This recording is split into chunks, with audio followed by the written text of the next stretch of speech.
Arkadaşlar, hepinize en içten dileklerimle tekrar merhaba diyorum.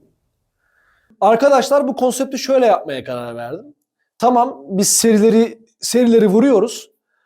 Ama yani öyle diyaloglar gelişti ki bu da benim hoşuma gidiyor. Arkadaşlarla özelden yazışmaya başladık. Sadece bilardo ile ilgili sorular da gelmiyor. Yani bir sürü psikolojik sorular da gelmeye başladı. Çünkü psikoloji videosu biliyordum ben böyle olacağını. Açık vardı bu bilardo bölümünde diyeyim açık olduğundan dolayı çok bilardocular kafadan hasta olduklarından dolayı, akıllı olduklarından dolayı sıkıntıları büyük. Bir sürü soru gelmeye başladı. Arkadaşım bir tanesi şöyle bir şey yazmış. Acayip hoşuma gitti. Beni tanıyanlar tanıyor zaten. Ama tanımayan bir sürü insanlar da izliyorlar. İyi kardeşim de. Tamam üst düzey bilgi gibi gözüküyor. İyi de sen kimsin? Benim hoşuma gitti bu. Onu da öpüyorum. Faik diye bir arkadaşım ama soy ismini söylemeyeceğim. Şöyle demiş. Usta diyorsun da bilgiler de yüksek gözüküyor. Ben 0-700 arası bir oyuncuyum ama sen kimsin demiş. Bu benim acayip hoşuma gitti. Bir kere ben şunu söylemek istiyorum. Yani egodan bahsediyoruz ya. Ben böyle içinizde arkadaş böyle sanki diyalogumuzun dostane olmasını istiyorum ya. Başka türlü bu iş gitmez çünkü ben de sıkılırım siz de sıkılırsınız. Fazla da uzatmayacağım. Ben kimim? Ben 30 yıldır bir bilardo oynayan adamım. Ve Türkiye'de ilk başladım bilardo hayatıma. 19 yaşında ilk Türkiye ikinciliğimi aldım Semih'in arkasından.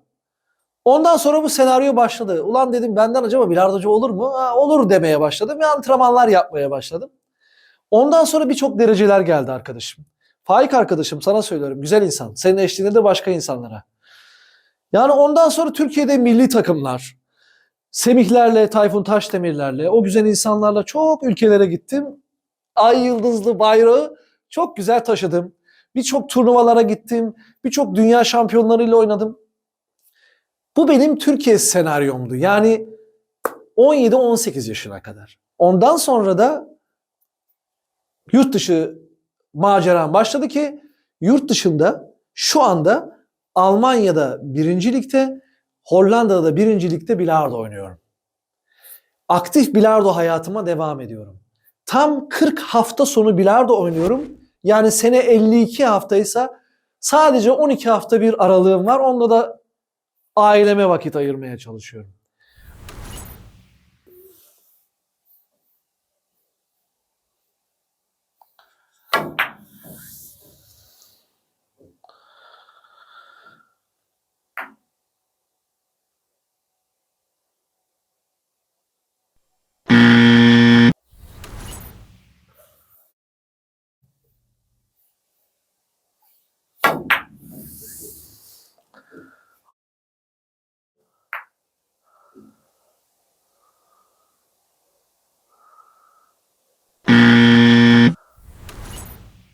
Şimdi arkadaşlar bu da 4. pozisyonumuz. Gördüğünüz gibi masayı 3'e bölmüştüm. Sürekli ben bunu tekrarlayacağım. Siz anlayın arkadaşlar. Masanın yarısında değil. Masanın bu yarısında olduğundan dolayı beyaz. Neye bakıyorum? Tamam ben bu topu kısa uzundan önüme getirmek zorundayım. Çünkü direkt uzuna alamıyorum. 3. pozisyonda direkt uzundan alabildiğim için önüme taşıyabilmiştim. O zaman ne yapmalıyım? Beyazı kısa uzundan getirip şuralara almalıyım. Ki ondan sonraki pozisyona kendi dizilimimi daha kolay hale getirmek için. Gösteriyorum. Falso şuradan.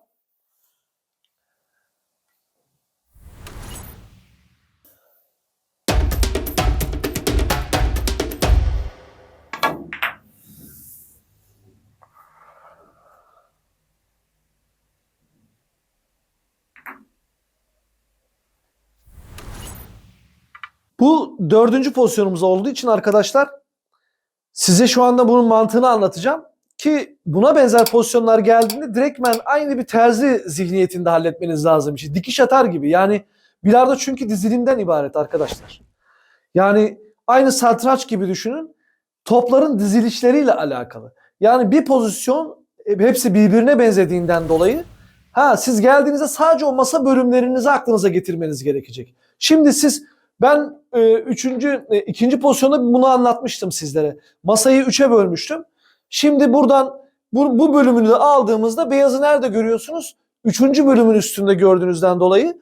Diyorsunuz ki o zaman ben bunu direkt uzundan alamıyorum. O zaman ne yapıyorsunuz biliyor musunuz?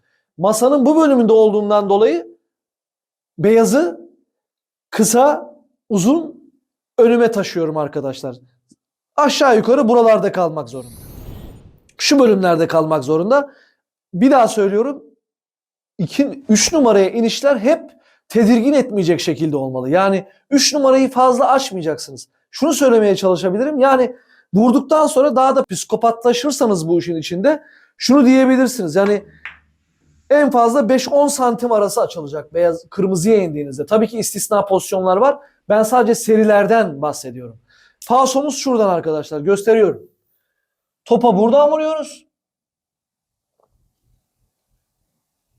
Topa gene uzun vuruşla beyazı yani 2 numarayı taşıyoruz. Topun çeyreğini görüyoruz arkadaşlar. Tekrar. İşte buradan. Hepinizi öpüyorum. Saygılarımı iletiyorum.